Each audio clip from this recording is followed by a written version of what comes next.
தூங்குகிற நேரம் எல்லோரும் இந்த டைமில் எல்லோரும் படுத்து தூங்கிடுவாங்க. ஆனால் இதே நேரத்தில் எங்கேயாவது யாராவது ஒரு ஆள் தூங்காமல் இருப்பாங்களா? இருக்க இடம் இல்லாமல் இருப்பாங்களா? பசியோடு இருப்பாங்களா? கவலையில் இருப்பாங்களா?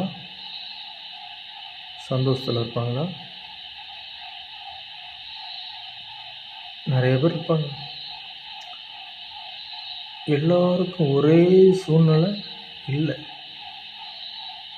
எல்லோருக்கும்